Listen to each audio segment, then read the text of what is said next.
Okie dokie, so hold on a minute. Right, so I wanted to do another update because on the segments all three rotors have now got the new segment arrangements like these, but I did make some adjustments to the magnet arrays. Excuse me. So previously what I had was the magnetic arrays were basically on the outside perimeter of the field. I had them alternating from, well, let's say that this main pole here in the middle is south. I had the field set to, let's see, south north all the way along the whole array to the end to about here, and originally, so but now they've actually mirrored, so the actual field on the center point is retracted slightly by the magnets now, so we have a little bit less gain in the middle section from the main big magnet, the block magnets in the middle there. So but it improves the anti-drag, so obviously when this big magnet is in the middle, like so. We have the other magnets in these slots as well. We have actually one there, and one there, and we have fully populated these two now, so there's one there. I had to increase the field because we have a small amount of subtraction going on. So what we have now is the field starts south at this end, then it goes north, then south, and north and south, and all the way to the middle part, so then it's mirrored, so it'll be south and the north will subtract some of this south field from the magnet, and when we get to the other side it's reversed, and that's to work in conjunction with these the decay of the field. So as the field is, the lens effect is actually obviously once the field starts to collapse on the coil, which is adjacent to this, we have decay, so the field's reversed basically, because we have a higher potential on the coil than we do on the magnet as the magnet is moving away. So as the coil is passing by, so this will be north and south and north and south and north and south, and we have yeah, you get the idea anyway.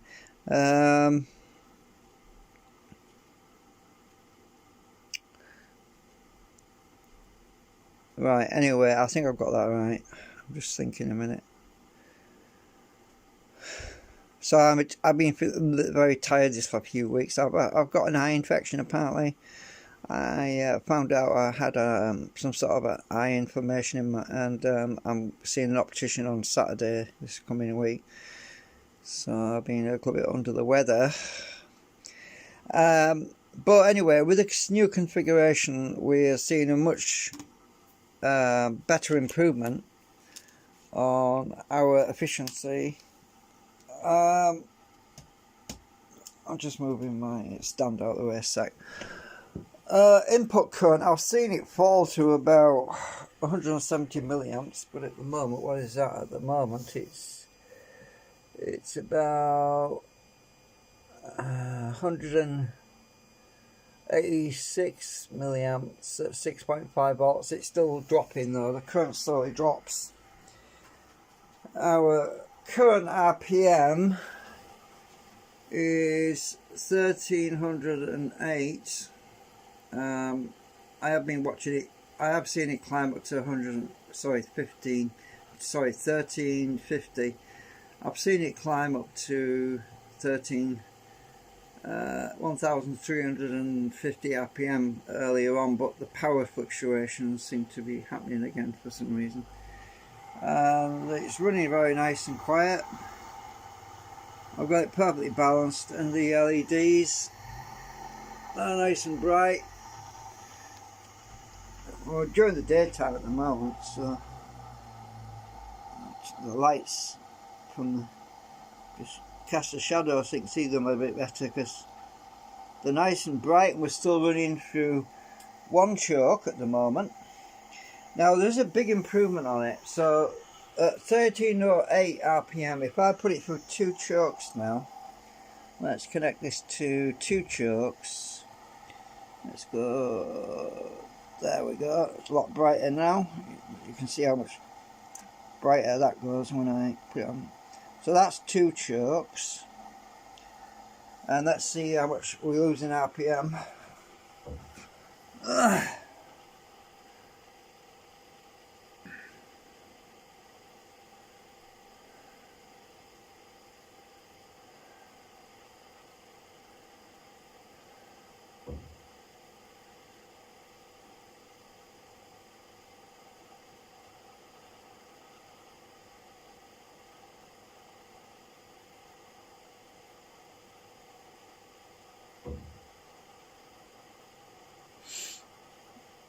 I noticed there's a huge improvement in the output as well. The voltage RMS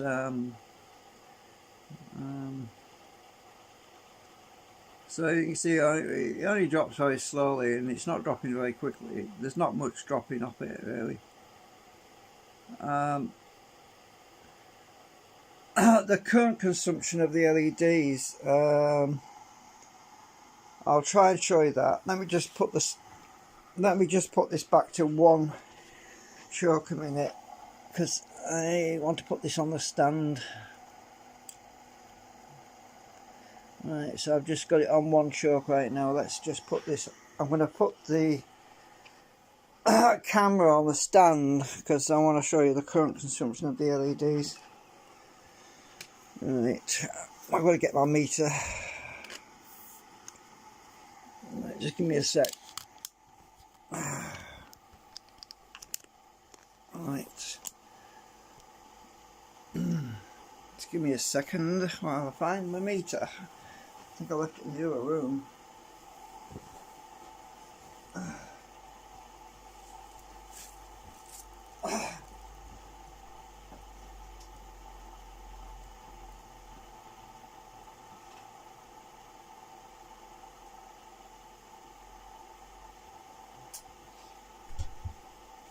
Oh, I also got new lead acid batteries for the ups, the big ups, that is, the 1 kilowatt one.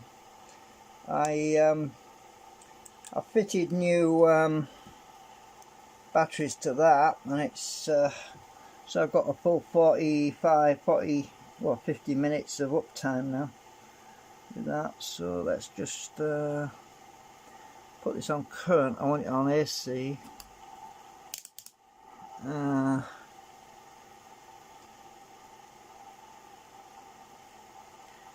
The current consumption of the LED should be registered here.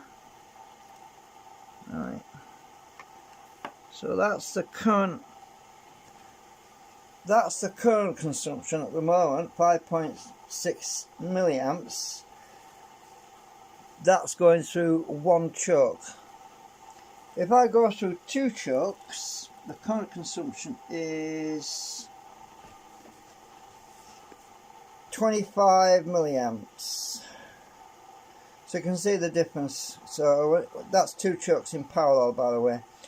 So I also made some other adjustments because of the new configuration of the new configuration of the magnets on the segments. I had to remove the electrolytic capacitor, the 47 microfarad, off the output of the coil on the canopy, because it actually becomes detrimental to it now. It slows it down, whereas before it was increasing speed. So the new arrangement on the segments means I don't need the capacitance, as great as capacitance across it now. So all I've got across the output coil now, so I'm trying to move my camera around, just a minute. All I've got now is 2 microfarads So there's two metal film capacitors across the output coil and the canopy now with the new arrangement. And I'm going to put you in front of the oscilloscope so you can watch the oscilloscope for a while. Let's get this right so you can see it properly. So there's the oscilloscope readings. The yellow trace is mounted across one coil. That's on the other side, which is only registering at about 2.4 volts RMS. But the blue one is the main, is two coils in series. That's the main coil, because the coil that's connected on the yellow trace there's not as many turns on that one. So as you can see, if we watch that for a while, the peak to peak, I've seen it as high as 17.6. But the important part is RMS, and that's reading 5.56 volts. I've seen it as high as 4.64. That's when it gets up to its maximum speed. Now I have to leave it for quite a while for it to pick up maximum speed. So yeah, I'm just very tired at the moment. I've been under the weather, so just have to bear with me. So at least you can see what current consumption the chokes are, how much current is being consumed. Depending on if I've got two chokes or one choke in series. Just a minute, let me try and get my meter. I've got my wires tangled up again. Hang on a minute. I've disconnected the LED a minute while I get these wires untangled. Right. I'm going to put the meter over here. Right. So you can see the voltage current, that is the current going across the LED. Let me just connect that back up.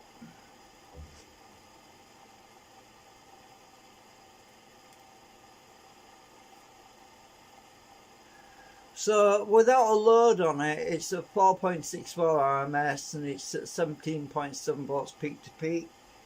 Put the load back on.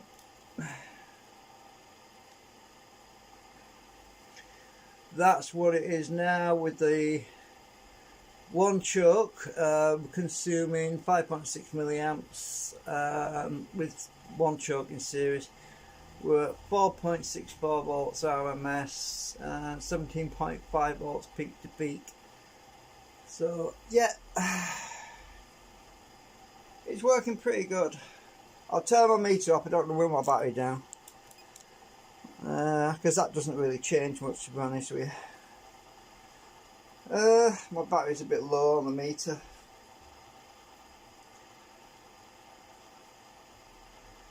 Right, so I'll take this off the stand.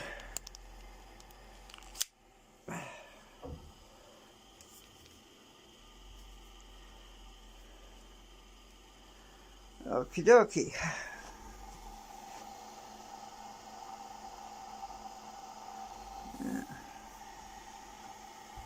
It was really quiet.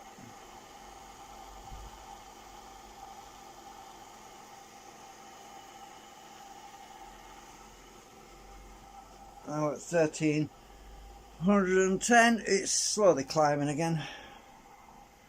So I thought I'd give you an update on it, and the new configuration is much better. It's definitely a lot better than it was. What I really want to do is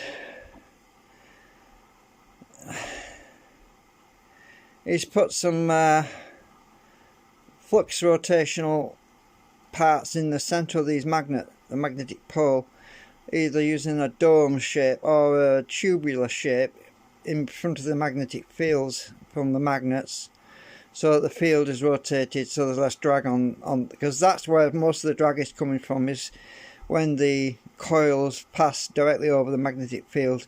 That's where most of the drag is in this section here, but it's difficult to have an array in front of the magnet without subtracting it. That's the problem. The only way to do that really is to it can also be done by adjusting the what we've got on the coil side. That's why I put these deflectors here. That's why I've got that nanocrystalline material in between there, because that also does the same thing really. It's a lot easier to adjust the outside of the canopy and add material to that, but then that induces cogging. That's the only problem with doing that. It induces a cogging problem. So obviously incorporating it into the actual segments themselves, which are moving, we wouldn't have a cogging issue, but it's more difficult. So I have actually been working with a design where we have a section to either put a tubular piece through the center point, or I could just make some holes and put some steel, what is it? Oh, I've got some down here somewhere. I've got some in here, so I could use some of my welding rod even. Let me just put my thing down a sec, hang on. Phone is sliding around. I could use some of this, hang on. I could make some holes and use an array of steel rods in an arc around sort of several small holes to make an arc of this stuff, which would be a lot easier because I could drill it, but then there's the balance and weight and all that stuff I've got to take into account. The only thing I could do is to print a whole bunch more, which I don't fancy printing another 18 of these segments right now because that's a waste of plastic. I mean, what I could do is simply use a template to mark these off or something. So that would help to rotate the field as it's moving. The field tends to pivot around an axis. It's hard to explain it really. But if you get a piece of steel tube and you put a magnet around it, the field rotates. It pivots around the axis of the tube, and that's how you can reduce the amount of drag at that point. I've done that previously on previous designs that I built a few years back. You might remember when I actually had those little steel rings on the end of my that was the generator I built previously. It reduced the drag virtually to nothing, but yeah. So anyway, I just wanted to give you an update on where we are, but there's a big difference in the lack of drag on the system right now. Our voltage is picked up to 17.4, 7.5 peak to peak, 4.64 RMS. So it's definitely a lot better than it was. If you look at the previous live streams, our RPM is still going up a bit. I have seen it as high as 1350, as I say, but at the moment it seems to be big. Let's see what our input current is. Input current, oh come on, focus will you. I've seen the input current drop as low as 170, but at the moment it's about 185 milliamps, that's 6.5 volt. So it's a little bit low, the input current is a little bit high at the moment. I'm not sure why. It does seem to vary during certain periods of time. I'm not sure what's going on there. It might be bearings that might be having more friction than other times. I don't know. Anyway, that's it for now. I'll try and keep you posted.